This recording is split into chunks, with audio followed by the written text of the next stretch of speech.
The United States is the only country in the world that sentences young people under 18 to life in prison without any chance of getting out. In 2020, according to one survey, more than 1,400 inmates across the country were sentenced as juveniles to life without parole. CBS's Jericka Duncan spoke with Aisha Braveboy, the state's attorney for Prince George's County, about this problem. Braveboy recently launched a program focused on offering second chances. Dressing up for work in a suit and walking freely down the halls of this prosecutor's office is something 49-year-old Arthur Miles never dreamed of. How old were you? 16. 16 years old? Yes, sir. And you were given life? Life plus 20. Plus 20 years. Yes. In 1990, a jury convicted Miles of murder. Prosecutors say he and a friend lured 25-year-old pizza delivery man Carl Krogman to an abandoned house. Miles shot him once, but always maintained the gun fired accidentally. Prior to that incident, he had no criminal record. Do you have remorse? Absolutely. Absolutely.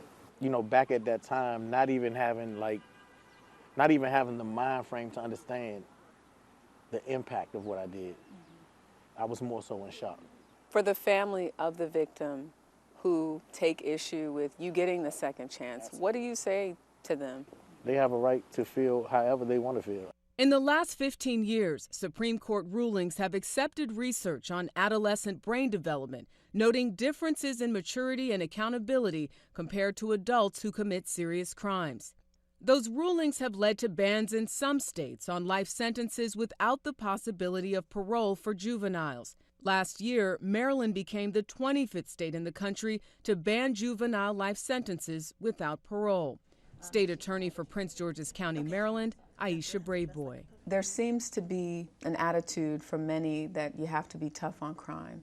We are absolutely tough on crime. We can both be tough on crime, hold people accountable, and be a part of restoring them so that when they come back to our communities, they are coming back better than when they left. 95% of the people who are convicted of an offense will come home. That includes our young people. In 2018, Braveboy launched the state's first unit to review the sentences of people convicted to life as juveniles.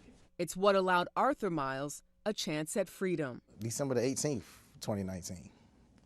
And I was released to my family. A week before Christmas. Yes. I've been smiling ever since. According to Braveboy's office, in the last 4 years, 40 inmates have been released under the Sentencing Review Unit, and to date, none of them have returned back to prison. So while we get those convictions and we hold people accountable, we also have to make sure that people have an opportunity to be restored. What did it mean to you to have that second chance? Oh man, a second chance is everything. Everything. It's everything. And chances may have been what separated Miles from Braveboy. We took a trip to her old high school, the same one Arthur Miles attended around the same time as Braveboy. What was so different that you became the state's attorney and he ends up serving a life sentence? You know, when I went to high school, the expectations were high for me. I was going to achieve. There was a plan and a path for me.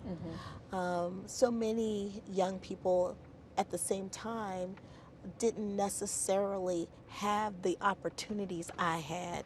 As for Miles, he's making the most of what he has now.